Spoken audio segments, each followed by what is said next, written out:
तो स्वागत है आपका इस लेक्चर में। सीरीज चल रहा science and technology revision through UPSC PYQ. ये इस सीरीज में 11th लेक्चर है। होपफुली आपने पूरे 10 लेक्चर अभी तक देख लिए हैं और कहीं पे कोई भी डाउट नहीं है। चलो, ये रहा कुछ डिटेल मेरे बारे में, जैसा कि आपको मालूम ही है, इसलिए आगे बढ़ेंगे। इस पर्टिकुलर लेक्चर के लिए आपको कॉपी में मार्क करना है फ्रॉम 1 to 25 और क्रेडिट सिस्टम का ध्यान रखना है। ठीक है, चलो आगे बढ़ते हैं एवरीबॉडी। ये रहा पहला क्वेश्चन आपके सामने। बोला which one of the following element is use as a time keeper in atomic clocks. तो देखो, मोस्ट ऑफ द टाइम आपने सुना होगा कि जो सीजियम है ना, वो क्लॉक्स में इस्तेमाल किया जाता है। ठीक है, तो इसका करेक्ट आंसर है सीजियम। लेकिन करेक्ट आंसर सीजियम क्यों है ना, कैसे इस्तेमाल किया जाता है, वो एक्सप्लेनेशन में देखेंगे। तो देखो, element use as a time keeper in atomic clock क्या है? Caesium. Atomic clock are highly accurate time keeping devices, मतलब कि that rely on vibration of atoms to measure time. किस पे रिलाई करते हैं? वाइब्रेशन ऑफ एटम पे, उसके बेसिस पे हम टाइम को मेजर करते हैं। ऐसा क्यों? क्योंकि frequency of oscillation of the outer most electron in a caesium atom वो फिक्स रहता है ना, स्टेबल और प्रिडिक्टेबल होता है। दैट्स वाई उसको हमने यूनिट ऑफ टाइम बनाया। और इंटरनेशनल सिस्टम ऑफ यूनिट क्या होता है टाइम का? वो होता है सेकेंड। ऐसा यूनिट क्या होता है? सेकेंड। ठीक है, एक सेकेंड को है इतना इतना 91926317770 oscillations of a caesium atom. मतलब एक सेकेंड में इतनी बार सीजियम एटम ऑसिलेट करता है, उसका आउटर मोस्ट इलेक्ट्रॉन, और ये फिक्स होता है और स्टेबल होता है। दैट्स वाई हम इसको यूनिट ऑफ टाइम की तरह कंसीडर करते हैं। और इसका इस्तेमाल किया जाता है सीजियम एटम का टाइम मेजर करने के लिए साइंटिफिक रिसर्च में, टेलीकम्युनिकेशन में, सैटेलाइट नेविगेशन सिस्टम में और synchronisation of global time standard में। इन सब में इस्तेमाल किया जाता है सीजियम एटम का। होपफुली आपको क्लियर हो गया होगा सीजियम कैसे इस्तेमाल होता है। Everybody, question number 2, which one of the following gases dissolve in water to give acidic solution. तो देखो, चारों में से कौन सा ऐसी गैस है जो पानी में डिजॉल्व होकर एसिडिक सोल्यूशन देती है? तो एसिडिक सोल्यूशन सबको पता है, वो होता है जिसमें H+ आयन रिलीज होता है, राइट। तो देखो, कार्बन डाइऑक्साइड एक ऐसी गैस है जो एसिडिक सोल्यूशन में मतलब वाटर के साथ रिएक्ट करके एसिडिक सोल्यूशन देती है। वो कैसे होता है देख लेते हैं। देखो, CO2 रिएक्ट करता है H2O से, बनाता है H2CO3। इसको बोलते हैं कार्बोक्सिलिक एसिड, माफ कीजिएगा, कार्बोनिक एसिड, है ना। अब इसको अगर पानी में फिर से घोलेंगे तो H+ आयन देगा, मतलब एसिडिक सोल्यूशन में, मतलब ये एसिडिक सोल्यूशन हो गया क्योंकि H+ आयन दे रहा। सो आंसर हो गया एवरीबॉडी कार्बन डाइऑक्साइड। जब पानी में घुलता है तो एसिडिक सोल्यूशन देता है। आप एक्सप्लेनेशन देख सकते हो, सारा कुछ मैंने बता ही दिया। इसमें ध्यान रखिएगा, ये जो H2CO3 है ना, जो कोल्ड ड्रिंक वगैरह आप पीते हो उसमें मिलता है कार्बोनेटेड बेवरेज में, या absorption of carbon dioxide by water bodies like ocean, वहां पे भी मिलता है। ठीक है, और कार्बन डाइऑक्साइड डिजॉल्व हो जाता है वाटर में, एसिडिक सोल्यूशन देता है। ठीक है, आगे बढ़ते हैं। नेक्स्ट क्वेश्चन बोला इंफ्रारेड, विजिबल और अल्ट्रावायलेट रेडिएशन। पहले तो याद करो कि कैसे कैसे आता है। गामा रेज, फिर एक्स रेज, यूवी रेज, है ना, फिर विजिबल रेज, फिर इंफ्रारेड, देन माइक्रो, और फिर लास्ट में आता है रेडियो। ठीक है, हमें मालूम है कि इधर जाने पर फ्रीक्वेंसी जो है बढ़ती है, इधर जाने पे वेवलेंथ बढ़ता है। ओके, अब ध्यान से देखो, चार ऑप्शन, चार स्टेटमेंट है, वन बाय वन सबको देखते हैं। पहला है, the wavelength of infrared is more than that of ultraviolet radiation. हमसे नॉट करेक्ट पूछा है, तो इंफ्रारेड रेडिएशन का अल्ट्रावायलेट से कंपेयर करो तो लेम्डा ऑब्वियस से बढ़ ही रहा। ठीक है, दूसरा, वेवलेंथ ऑफ अल्ट्रावायलेट मतलब UV is smaller than that of visible raise. तो ये भी बिल्कुल सही है ना। विजिबल ये है, देखो बीच में, विजिबल रेज का वेवलेंथ ज्यादा है, यूवी का कम है, और यही हमसे बोला है ऑप्शन में। तो पहला भी सही, दूसरा भी सही। तीसरा, the photon energy of visible light is more than that of infrared light, है ना।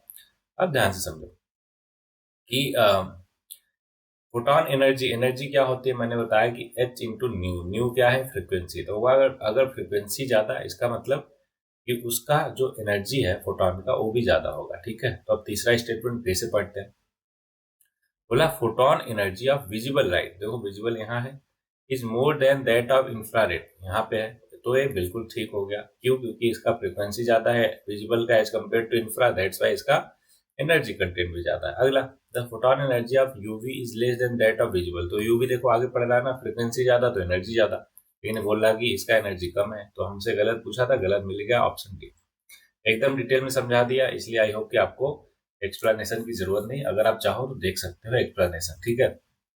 तो देखो पहले गामा होता है, फिर एक्सरेज, फिर यूवी, फिर विजिबल, फिर इंफ्रा, फिर माइक्रो, फिर रेडियो। ये मैंने समझाई दिया आपको, राइट, सारा कुछ। अगला, a person is standing on a frictionless horizontal ground, ठीक है, फ्रिक्शनलेस है, how can he move by a certain distance on this ground. इस क्वेश्चन को करने में आपको मजे ही आ जाएंगे अगर आपको कॉन्सेप्ट आता है तो। देखो जंपिंग से कर सकता है क्या, जंप करने के लिए कुछ ना कुछ फ्रिक्शन उसको चाहिए, क्यों, क्योंकि जब जंप करता है अगर फ्रिक्शन ही नहीं है तो तुरंत के तुरंत वो फिसल जाएगा, जंप ही नहीं कर पाएगा। रनिंग के लिए तो ऑब्वियस है, कभी नहीं कर सकता, अगर फ्रिक्शन ही नहीं है तो तुरंत के तुरंत फिसल जाएगा, मुंह के बल गिरेगा, है ना।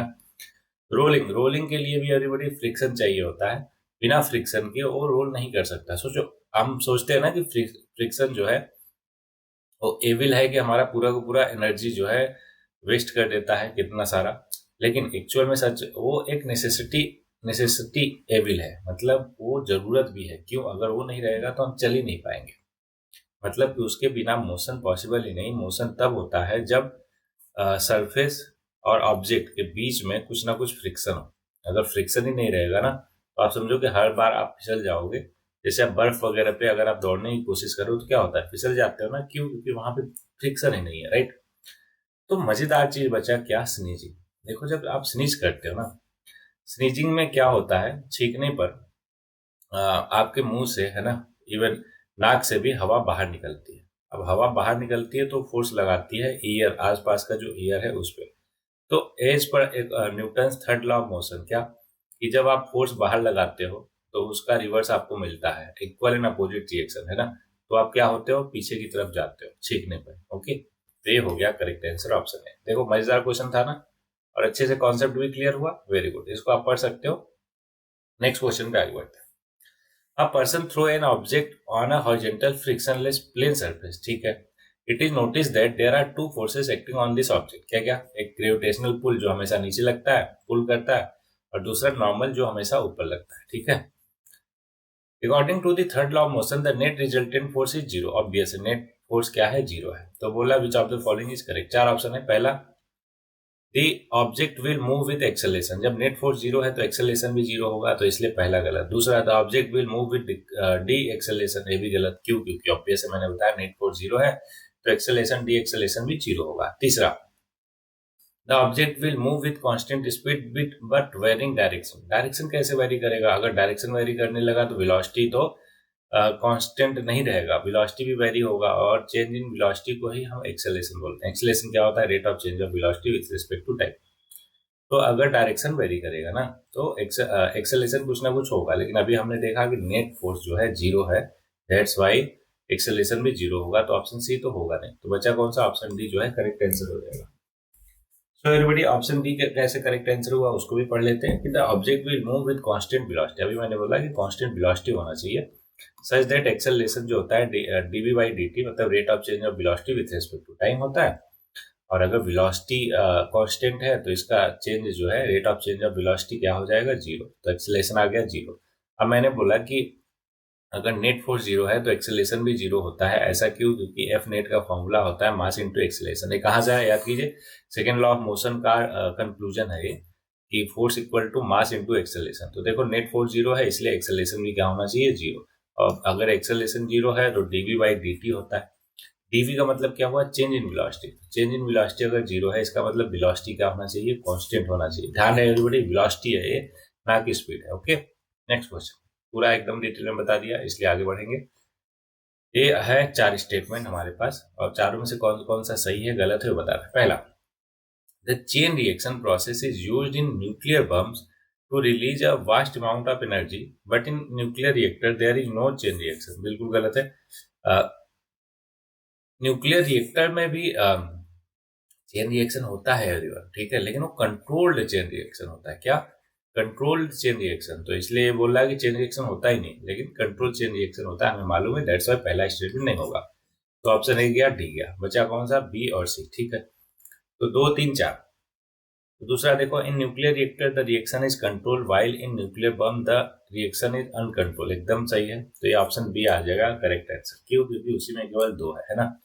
बाकी भी देख लेते हैं। तीसरा ऑटोमेटिकली सही हो गया कि in nuclear reactor all operating reactors are critical while there is no question of critically in case of nuclear bomb. तो ये बिल्कुल सही है, लेकिन क्रिटिकल क्या वो है उसको मैं अभी एक्सप्लेनेशन में समझाऊंगा, डोंट वरी।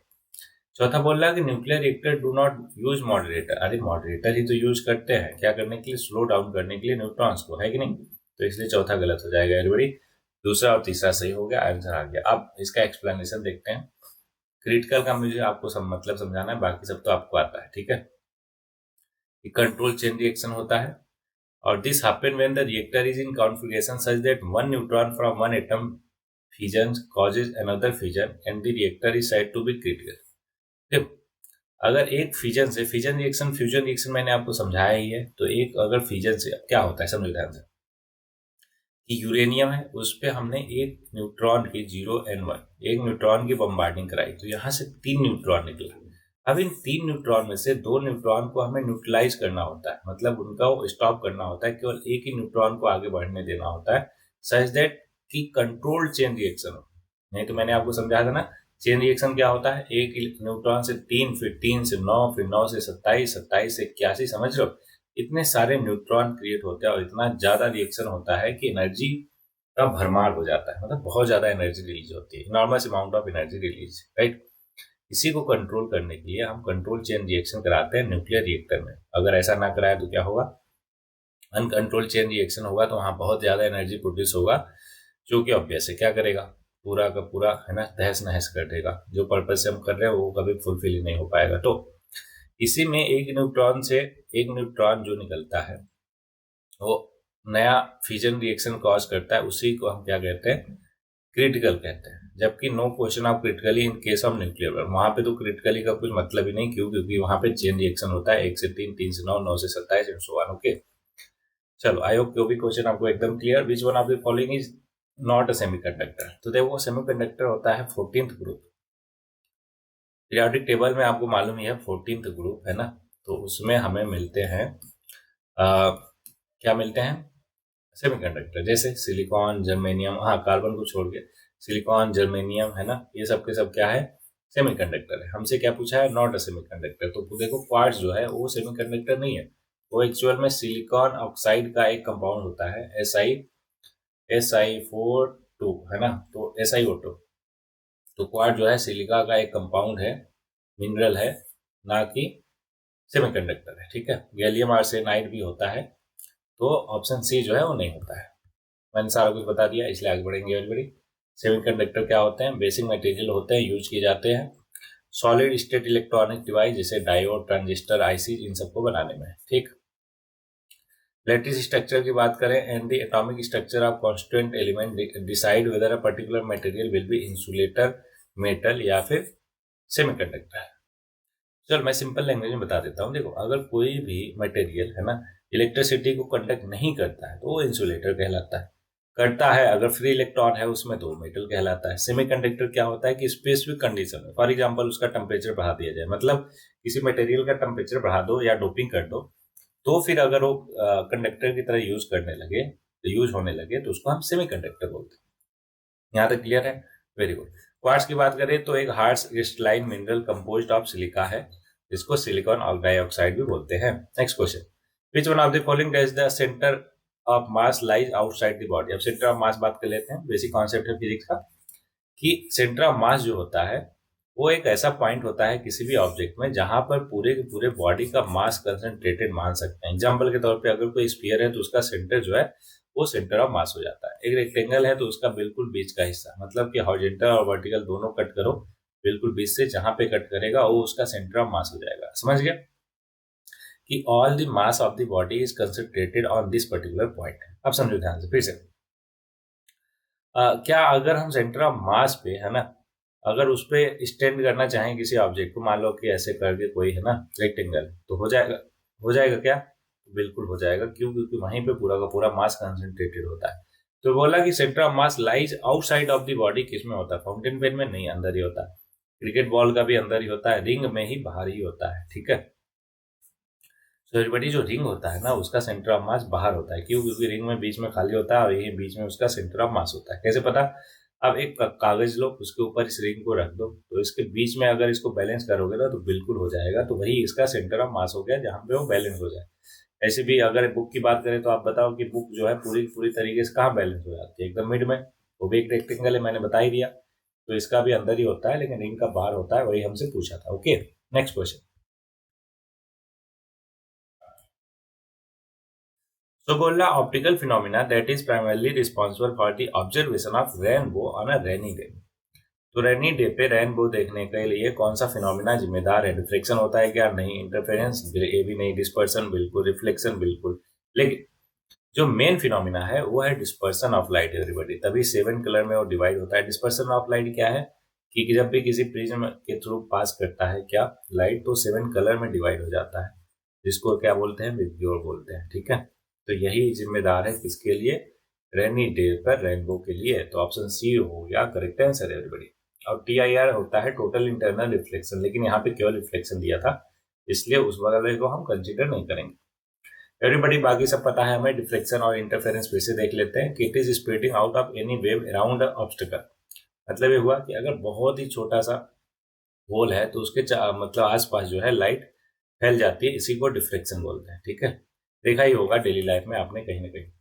इंटरफेरेंस की बात करें तो इट टेक्स प्लेस व्हेन दो या दो से ज्यादा electromagnetic wave combine to form another wave in which the displacement is either enforce or cancel. मतलब क्या हुआ? सिंपल समझो, दो वेव आ रही है, दोनों के दोनों मिल गई। दोनों कैसे मिलेगी? या तो कंस्ट्रक्टिव वे में, कंस्ट्रक्टिव का मतलब उनका इंटेंसिटी बहुत ज्यादा होगा, या डिस्ट्रक्टिव वे में तो इंटेंसिटी एकदम जीरो हो जाएगा, कम हो जाएगा, है ना। तो इसी को बोल रहा है कि रिनफोर्स या कैंसिल हो गया, है ना। क्या हो रहा है? दो वेव जब मिलती है तभी इंटरफेरेंस होता है। रिफ्लेक्शन बच्चों वाली चीज है, आपको मालूम ही है। रिफ्लेक्शन भी पता है, इसलिए आगे बढ़ेंगे। नेक्स्ट क्वेश्चन है everybody. The paste of a white material in water is used to maintain a fractured bone fixed in place. The white material used is called, बचपन से पढ़ते आ रहे हैं, ब्लीचिंग पाउडर नहीं। Plaster of Paris? बिल्कुल हाँ। Powder of zinc oxide? नहीं। Lime water? नहीं। प्लास्टर ऑफ पेरिस हमारा करेक्ट आंसर हो गया। ओके, तो आप देख सकते हैं प्लास्टर ऑफ पेरिस का फॉर्मूला होता है CaSO4 डॉट हाफ H2, है ना। क्या होता है? CaSO4 dot half H2। अगर इसी को हम 2 से मल्टीप्लाई कर देना तो जिप्सम बन जाता है। क्या? 2CaSO4 डॉट H2O, इसको क्या बोलते हैं? जिप्सम का फॉर्मूला बोलते हैं। और ये बोल रहा है कि rigid structure that immobilises the bone and aids in the healing process. क्यों? क्योंकि ये बहुत ही ज्यादा हार्ड सब्सटेंस हो जाता है, रिजिड सब्सटेंस, रिजिड स्ट्रक्चर, तो जिसकी वजह से जो सेंसिटिव पार्ट्स है ना बॉडी का, मतलब कि जिसपे इसको लगाया गया, वो प्रोटेक्टेड रहता है और इस वजह से टाइम के साथ वो हील हो जाता है। फिर इसको हटा लेते हैं, किसको? प्लास्टर को। अगला है लाइट वेट नेचर का है, इजी ऑफ हैंडलिंग और गुड एडहेसिव प्रॉपर्टी है। ठीक, इस वजह से हम इसको इस्तेमाल करते हैं। Next question, which one of the following glasses is used for making optical instrument. I hope ये सारे के सारे आप जानते हो कि फ्लिंट ग्लास को ऑप्टिकल इंस्ट्रूमेंट, है ना, लेंस वगैरह बनाने के लिए इस्तेमाल किया जाता है। चलो, ये एक्सप्लेनेशन पढ़ सकते हो, बाकी सारे के सारे टाइप के ग्लासेस के लिए, है ना। और क्या होता है वो फ्लिंट ग्लास? लेड ऑक्साइड होता है, which give its optical property ideal for lenses, prism और other optical components. Flint glass has a high reflective index. Reflective index याद कीजिए, मैंने समझाया था आपको कि C/V होता है, speed of light divided by speed of light in that medium, allowing it to bend light rays effectively or enabling precise focusing in optical instruments like microscope, telescope, cameras और आई glasses। बाकी glass की बात करें everybody, Pyrex glass क्या होता है? एक type of borosilicate glass है, known for high resistance to thermal shock. It is commonly used in laboratory glassware such as beakers, test tubes और flask। इन सब में क्या यूज किया जाता है? पायरेक्स ग्लास को। As well as cookware like baking dishes और मेजरिंग कप में भी पायरेक्स ग्लास का यूज किया जाता है। सॉफ्ट ग्लास की बात करें तो एक टर्म है that refer to various type of glass with a relatively low melting point and easy workability. It is commonly used in the production of decorative glass objects such as stained glass, glass windows, glass art और glass beads। Hard glass की बात करें तो high chemical durability है, resistance to corrosion है। कहाँ पे इस्तेमाल होता है? Chemical storage container, laboratory equipment और इंडस्ट्रियल ग्लास कंपोनेंट। क्या? Hard glass. Hard short I hope कि आपको क्लियर हो गया होगा। फिर पायरेक्स देखा हमने और फिल्म ग्लास देखा। ठीक, ये 4 टाइप की ग्लास देख ली। ओके, चलो अगला है what are the main constituent of biogas. बचपन से पढ़ते आ रहे, मतलब ऑब्वियस से पहले ही पढ़ लिया हमने कि मेथेन होता है 75%, कार्बन डाइऑक्साइड होता है 25%, तो ऑप्शन हो गया बी। ठीक, पूरा डिटेल हमें मालूम है, इसलिए आगे बढ़ेंगे। और बढ़े वन कार्बन क्रेडिट, याद कीजिए कार्बन क्रेडिट है ना, जो हम इस्तेमाल करते हैं क्लाइमेट चेंज से फाइट करने के लिए, राइट, कि हर कंपनियों के पास ही रहता है क्रेडिट, कार्बन क्रेडिट, उसको वो क्या कर सकते हैं, खरीद बेच सकते हैं। ओके, तो एक्चुअल में होता है 1000 kg ऑफ कार्बन डाइऑक्साइड को 1 कार्बन क्रेडिट बोलते हैं। ठीक है, चलो सिंपल सी चीज है, बस आपको ध्यान में रखना है। ग्रीन हाउस से लड़ने के लिए क्योटो प्रोटोकॉल बोलता है 1997 का स्टेब्लिश हुआ था, लेकिन इन्फोर्स कब हुआ था, 2005 में। ठीक, जब बहुत सारे लोगों ने, मतलब मोर देन 50% कंट्रीज ने रेक्टिफाई कर लिया था तब। मराकेश रिकॉर्ड की बात करें तो इसको कॉप 7 बोलते हैं, to the United Nation framework convention on climate change, UNFCCC, held in 2001, spelled out the rules for how the carbon credit system should work. Okay, कौन, Marrakesh records. Emulsion consist of, emulsion क्या होता है, देखो emulsion actual में दो liquid का mixture होता है। क्या होता है, दो लिक्विड का मिक्सचर होता है जो कि इमिसिबल है, ऐसा नहीं कि मिक्स हो जाता, इमिसिबल है, मतलब दोनों आपस में मिक्स नहीं होते। Where one liquid is disperse as tiny droplets throughout the other liquid, है ना, नॉट डिजॉल्व और mix with each other due to differences in polarity और composition. Oil in water example हो गया, वाटर इन ऑयल, है ना, milk भी एक एग्जांपल हो गया। ठीक, ओके, तो ये सारे के सारे एग्जांपल हो गए किसके, इमल्सन के। नेक्स्ट क्वेश्चन है, desalination of water is done by using reverse osmosis. देखो रिवर्स ऑस्मोसिस में हम जो है ना प्रेशर अप्लाई करते हैं सोल्यूशन पे, कितना ज्यादा, ऑस्मोटिक प्रेशर से ज्यादा। ऑस्मोटिक प्रेशर पता ही है आपको कि वो प्रेशर जिसमें जो सॉल्वेंट है, सॉरी सॉल्यूट जो है वो मूव करता है। अब उससे अगर प्रेशर ज्यादा होगा तभी जो है reverse osmosis desalination of sea water possible है। तो ऑप्शन ए जो है करेक्ट आंसर हो जाएगा इस क्वेश्चन का। अब ये देख सकते हो कि process that uses a semi permeable membrane to separate salt और other impurity from water. In osmosis the movement of solvent, है ना, in this case water occur from in area of lower solute concentration, मतलब lower concentration से higher concentration जाता है, driven by the osmotic pressure. However in reverse osmotic the natural osmotic flow is reverse by applying external pressure to the solution, allowing the solvent to move from higher concentration से lower concentration. कौन सा, sea water का higher concentration होता है, pure water का lower होता है, तो हायर से लोअर जाता है इसमें रिवर्स ऑस्मोसिस में। ठीक, अगला है विच one of the following is physical change. याद कीजिए फिजिकल चेंज क्या होता है, जिसको हम दोबारा सेम फॉर्मेट में, सेम हालात में, सिचुएशन में वापस ला सके। बर्निंग ऑफ कोल को वापस कर सकते हो क्या, रिवर्स कर सकते हो, बिल्कुल नहीं। बर्निंग ऑफ वुड को भी नहीं। Heating of platinum crucible, crucible मतलब होता है प्लेटिनम से बने हुए वो चीजें, मतलब कि बर्तन, सामान, है ना, प्लेट, कप, कंटेनर, ये सारे के सारे क्या बोलते हैं, प्लेटिनम क्रूसिबल होता है। हीटिंग ऑफ पोटेशियम क्लोराइड नहीं, पोटेशियम क्लोराइड को करोगे यहाँ पे रिएक्शन कर जाएगा और ये कुछ और कंपाउंड बना लेगा जो कि एक केमिकल रिएक्शन हो गया। तो अगर हम किसकी बात कर रहे हैं, फिजिकल की, तो ऑप्शन सी जो है बिल्कुल करेक्ट हो जाएगा। हीटिंग ऑफ प्लेटिनम क्रूसिबल, मतलब प्लेटिनम के बर्तन को या ग्लास को या कंटेनर को जब हीट करते हैं तो फिजिकल चेंज होता है, कोई केमिकल चेंज वहां पे नहीं होता। तो ऑप्शन सी हो जाएगा बिल्कुल करेक्ट। फिजिकल चेंज सभी को पता है जिसको रिवर्स किया जा सके, है ना, जैसे melting of ice, boiling of water, tearing piece of paper, dissolving sugar in water, इन सबको हम रिवर्स कर सकते हैं, मतलब सेम जैसा पहले थे वैसे ला सकते हैं। लेकिन केमिकल चेंज जो है परमानेंट चेंज होता है काइंड ऑफ, जिसको दोबारा रिवर्स हम नहीं कर सकते। Okay, next question, which one of the following is the most characteristic property of an element. तो याद कीजिए ये जो हमारा पीरियोडिक टेबल बना है अभी, मॉडर्न पीरियोडिक टेबल, वो एटॉमिक नंबर के बेसिस पे बना है। That's why atomic number is the most characteristic property of an element. ठीक, ओके, देख लेते हैं density, boiling point, mass number, ये सब आपको मालूम ही है, इसलिए आगे बढ़ेंगे everybody. What is the maximum number of state of matter. याद कीजिए अभी मैंने समझाया था टोटल 5 स्टेट होते हैं, solid, liquid, gas.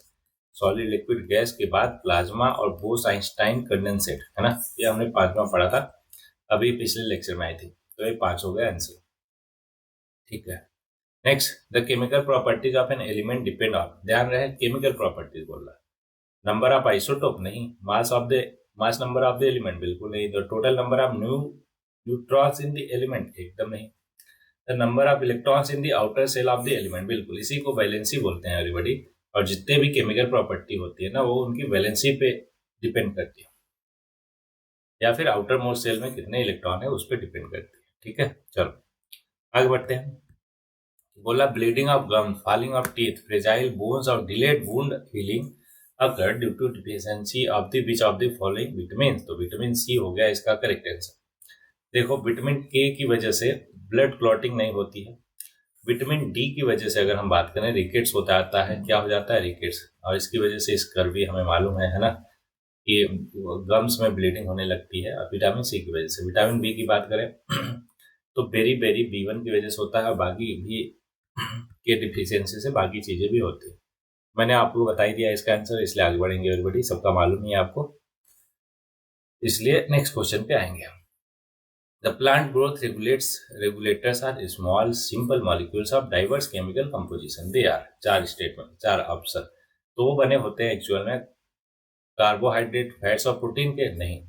Indole compounds, adenine derivatives और कैरोटोनाइड्स और टार्पिन बिल्कुल इसी के बने होते हैं। क्यों? क्योंकि जैसे ह्यूमन बॉडी में बहुत सारे हार्मोन्स होते हैं, वैसे भी प्लांट ग्रोथ के लिए बहुत सारे रेगुलेटर्स या हार्मोन्स रिलीज होते हैं, वो इनका उनका ये नाम है ऑप्शन बी में।